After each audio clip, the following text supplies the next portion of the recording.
Let's go ahead and get started.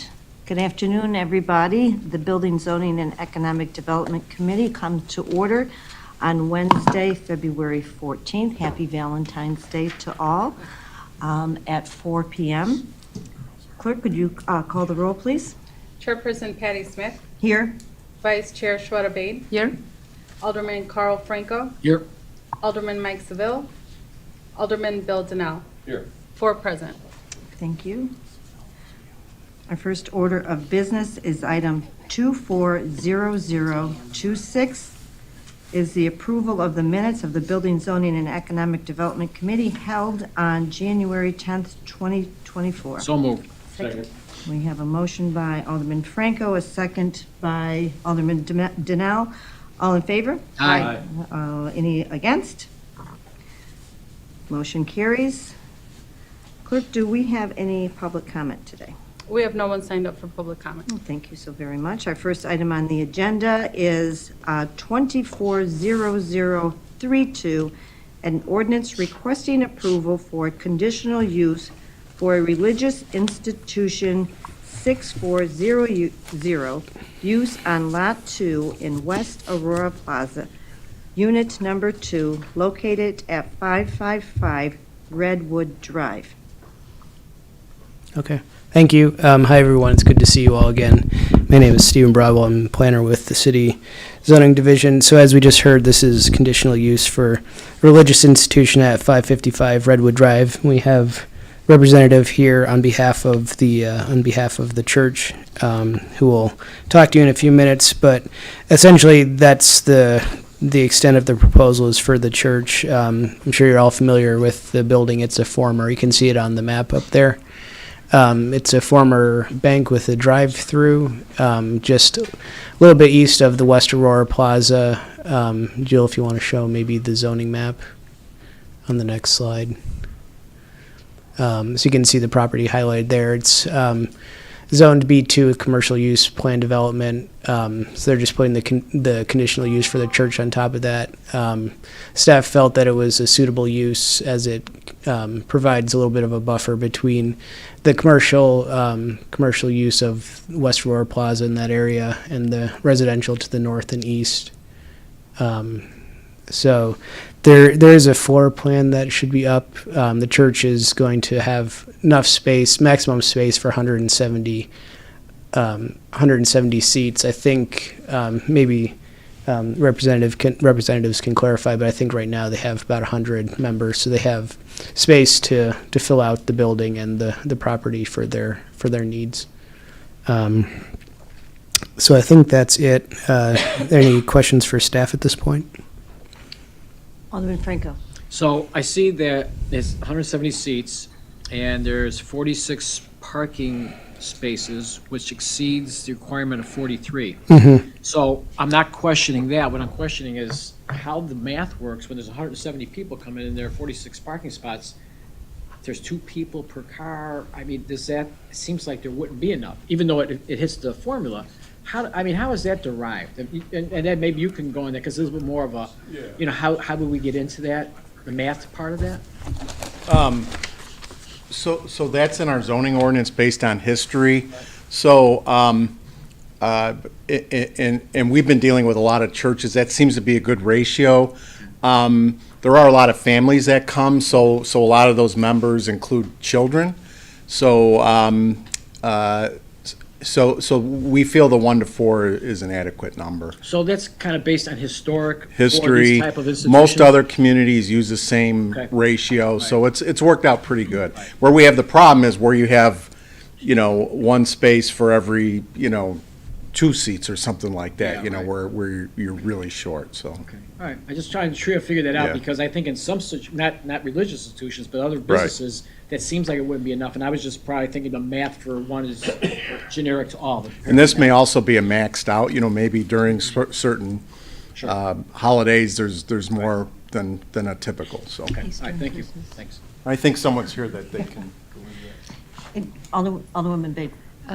Thank you, Ed. Do they have capacity of parking on the street? They have any parking in the nearby area or? Yeah, street parking is allowed in that area. Okay, so that gives them extra bench. Did the petitioner want to say something? Did you guys want to add to this? Good afternoon. My name's Neil Golterman. I'm the attorney for the Illinois Association of Seventh-day Adventists. I'm basically their general counsel. I assist them with a lot of their legal issues, especially with regard to real estate. Parking was always one of our concerns. We appreciate the comment about the ratio and exceeding there. Informally, I guess you could say that we have parking on the north side where the drive-through used to exist. I know that doesn't officially count, but that would, if there was some overflow need, that would provide quite a bit of parking right away. Yes, there's on-street parking there. I know that that's not a preferred option for sure. The size of the congregation is approximately 100 members. While they have experienced a little bit of growth recently, they've also reached a size where they've kind of outgrown where they've been renting or borrowing space on Randall Road. So at I think it's St. David's. We think that they'll their growth pattern isn't as strenuous as where they're going to exceed it in the next year or two or anything like that. Alderman Donnell. Thank you. Will the church be purchasing the property? The church is under contract to purchase the property, in fact, for the last week or so, the question from the realtor on behalf of the owner is, "Hey, when are you guys ready to close?" And we'll know at the end of the month, hopefully. And I do have a question for staff. Back in my old plan commission days, we had like a worksheet for churches, and they didn't really come through the process. Are we doing something a little differently now?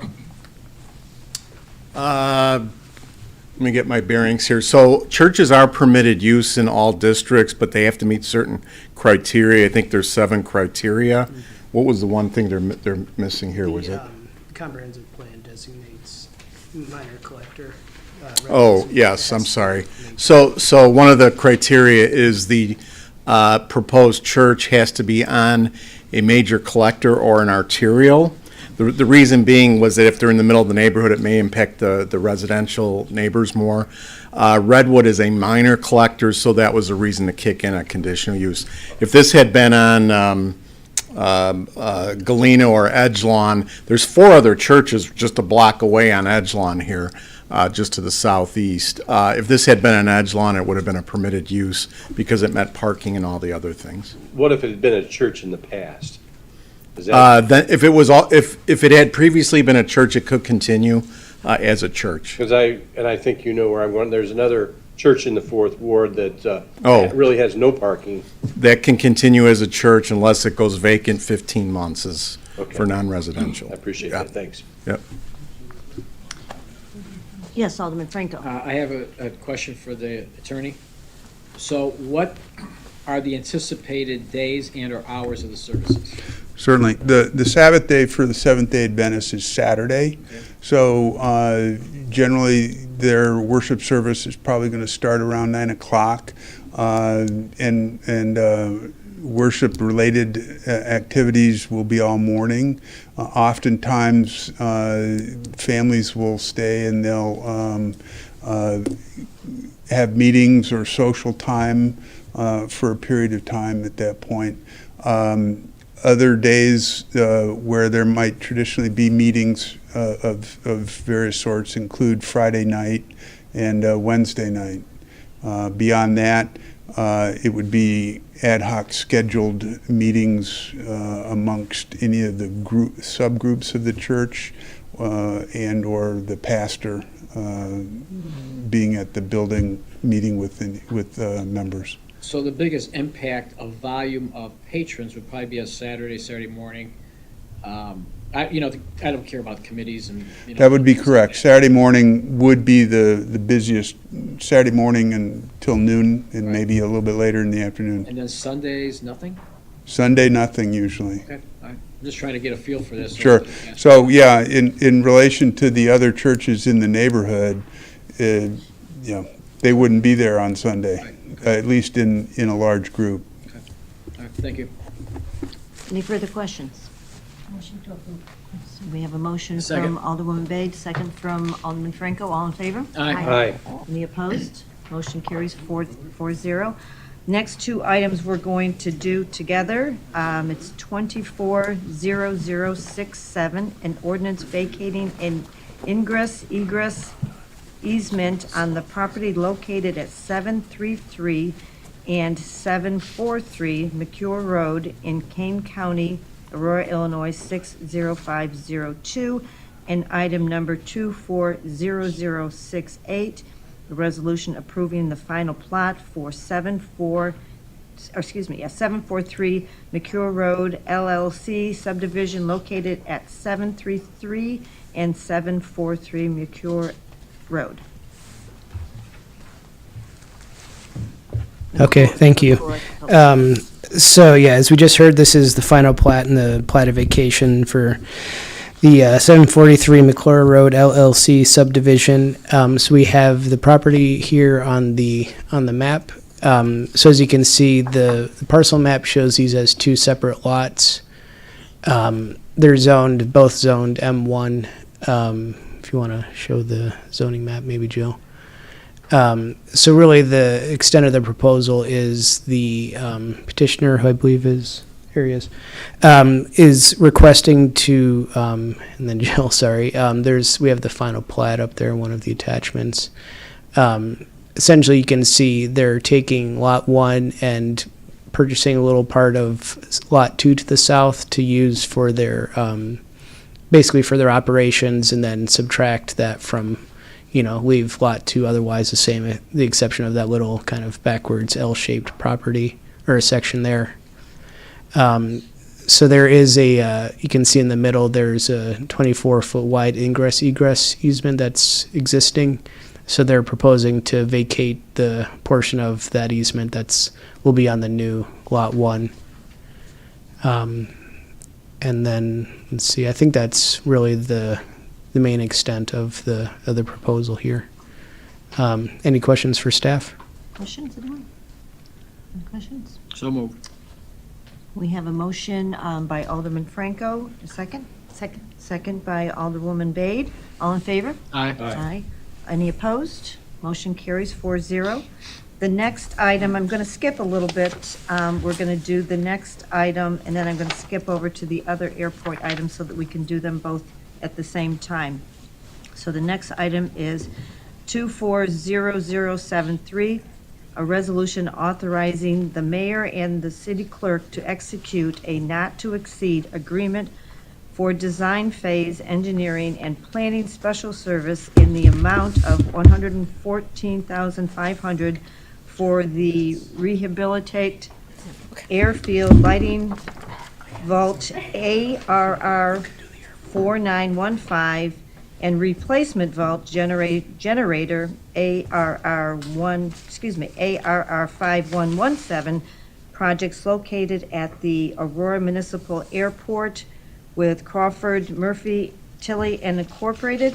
And I'm going to flip over to 24-0099, a resolution for an amendment to an engineering agreement for construction phase engineering service at Crawford, Murphy, and Tilly Incorporated for Phase 2 Airfield Pavement Rehabilitation Project ARR-4648 at the Aurora Municipal Airport in the amount of $52,900. Welcome back. Good afternoon, Madam Chair, committee members. Steve Anders with the Airport Division. Which would you like to discuss first? Let's start with the first one, 24-0073. Is that the airport vault project? Yes. So if you've read your cover memo, I think it's pretty explicit.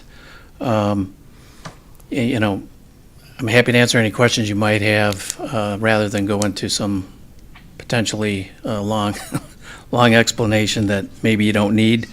But basically, this is 2 funded projects that are being bid together through the state of Illinois Division of Aeronautics. As you probably read, that the total share between both projects is $65,000. Which represents a 5% contribution to the project. The other 95 is 90 federal and 5% state. Anyone have any questions on the first item? So moving on first item. Okay. Thank you. Okay, so for 240073, the motion was made by Alderman Franco, second by Alderman Donnell. All in favor? Aye. Any opposed? Motion carries 4-0. Second item, 240099. May I have a motion? So moved. Motion made by Alderman Franco, second by Alderwoman Bade. All in favor? Aye. Any opposed? Motion carries 4-0. Thank you so much. Thank you. Okay, so our next item is 240084, a resolution authorizing approval of the 2024 Historical Preservation Grant and allowing the mayor to enter into a historic preservation grant agreement and addendums. Hi, thank you. So just to kind of remind everyone, so this is for the 2024 grant round. If you recall, a couple years ago, we had changed this, so we approved one resolution that allows the mayor to execute the agreements and have to bring forward each one individually. As you may recall as well, so we kind of revamped the grant programs in 2019. They are currently for the reimbursable grants for exterior rehabilitation projects. The maximum grant is $20,000. Anything over $10,000 requires a dollar-for-dollar match from the homeowner. And then there's an additional $1,000 for if you use a local contractor that the owner can get for their match. Currently, in the 2024 budget, we have $327,000. This is due to some of the projects weren't completed in previous rounds, came in under budget, and the council did approve some additional funding this year for the grant, or last year for the 2024 budget season. So we received 22 applications, ranging from tuck pointing, window repair, siding repair, painting. The commission, the Preservation Commission met, and they determined to award or proposed awarding 14 applications that were deserving of funding. The remaining applications were either incomplete, did not adhere to the historic preservation guidelines, or the commission felt was really maintenance related, so not really preservation grant projects.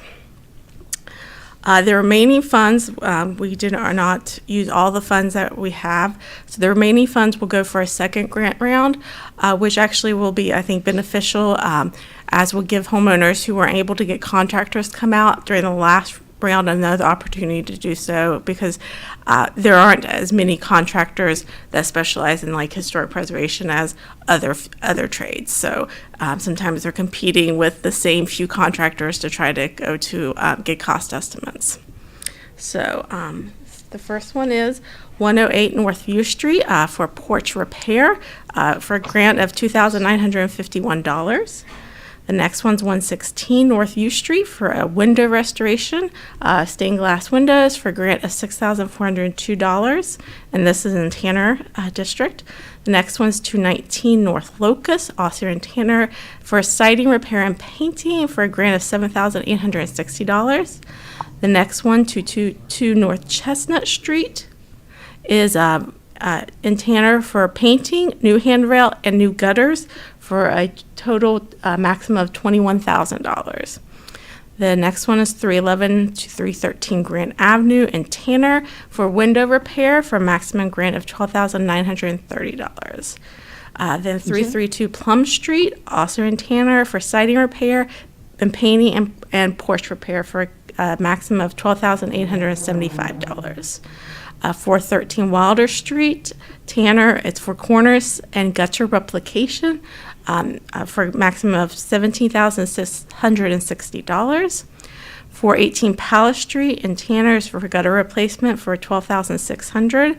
424 West Park in Tanner for siding repair and painting for $18,218. 551 West Downer Place is a local landmark, also in the National Register, West Side Historic District. Gutter replacement and soft and fascia repair for $21,000. 624 Oak Avenue, Tanner, for window restoration and new wood storms for $11,759. 730 Grand Avenue in Riddle Highlands for tuck pointing and window lintel and sill repair for $15,075. 740 Palace Street, for also in Riddle Highlands, for tuck pointing and chimney repair for $16,120.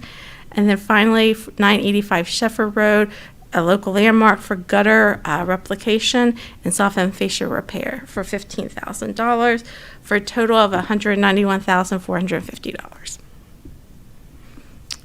Any questions? Go ahead. Jill, on page 5, the pink house, there's something like 2007, what does that mean? Oh, the photos from 2007. Sorry. It was showing that it originally had round gutters, which is what the commission's requiring when it goes back in. Okay, yeah, it didn't look like this house was built in 2007. So I just wanted How did it get to be historic, right? Wait, can I put my house up there? Thank you. Alderman Denell. Thank you.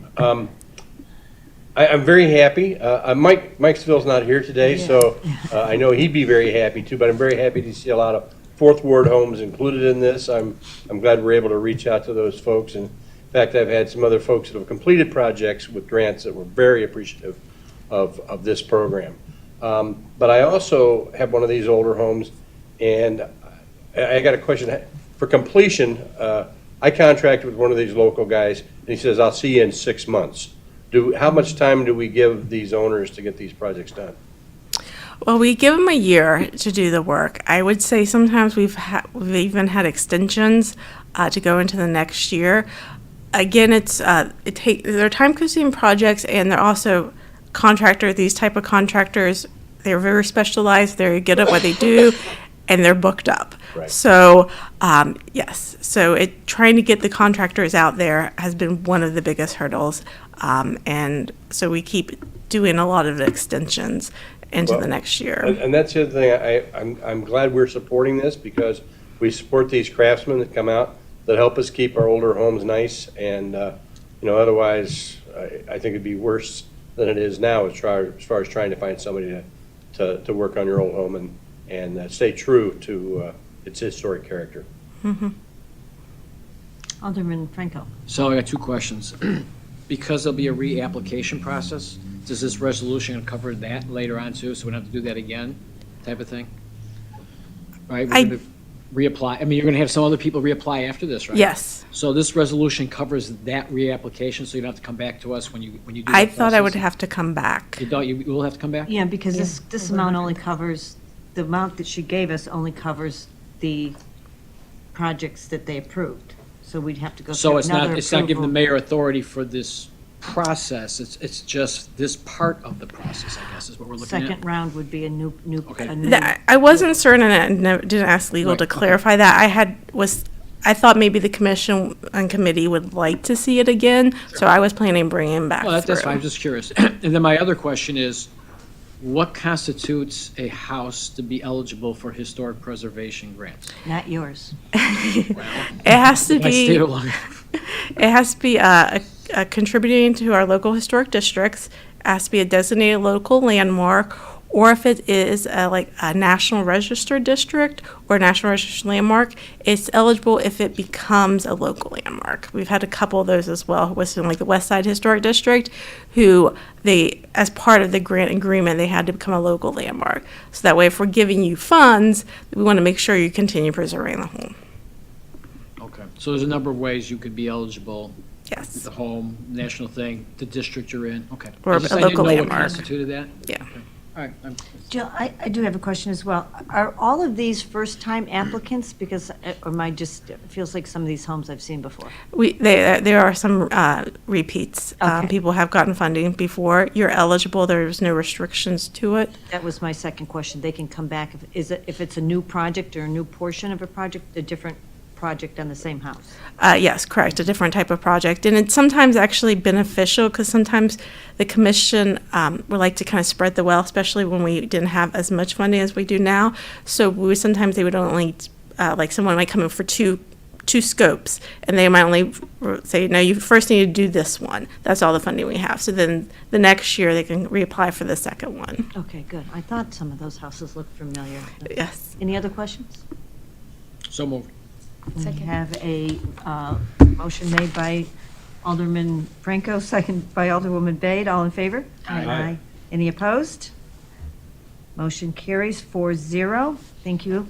The last item on our agenda is 23-1043, a resolution approving a revision to the final plan on Lot 1B of Meridian Business Campus, Phase 2, Unit 4, for a retail sales and service 2100 use.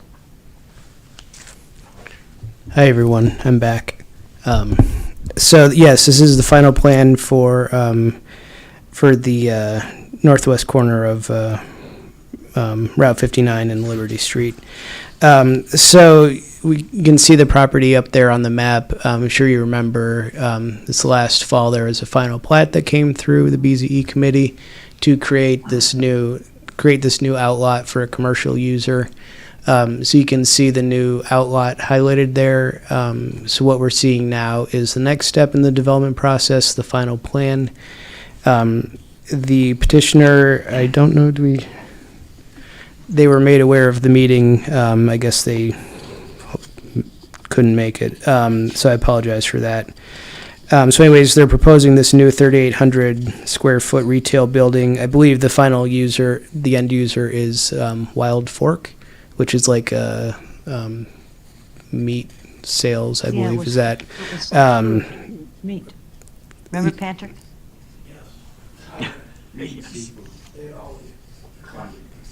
All the eclectic meats. I don't. Thank you, Ed.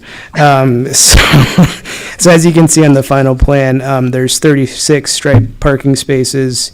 The minimum parking requirement is 12 spaces. We do have elevations, and we worked pretty hard, worked pretty carefully, staff did, with the developer to design this building for fiber cement and masonry siding, which staff is pretty happy with, considering how highly visible this property will be from Route 59. The passersby, I think, really represent Aurora pretty well. So as I said, unfortunately, the petitioner isn't here, but I don't know if there are any questions for staff at this point. Questions? Comment. Can you make sure they're at COW? I will. This is going to be hard to move forward if they miss Yeah. two meetings. Right. Yeah, and I would emphasize to them, okay, you missed one, but you can't miss the second one, type of thing. No, I totally understand. I will do that as soon as I get back to the office. Any other questions? So moved. Second. We have a motion by Alderman Franco, second by Alderman Donnell. All in favor? Aye. Any opposed? Motion carries, moves forward 4-0. Thank you. Yes, and it would be good for him to be here because it might not carry next time. I'm sorry, what was the last part? I said it would be good for him to be here next time. Yeah, I will. Motion to adjourn. We have a no Second. need for a closed session. We have a motion to adjourn by Alderwoman Bates, second by Alderman Franco. All in favor? Aye. Opposed? Motion carries. Thank you so much.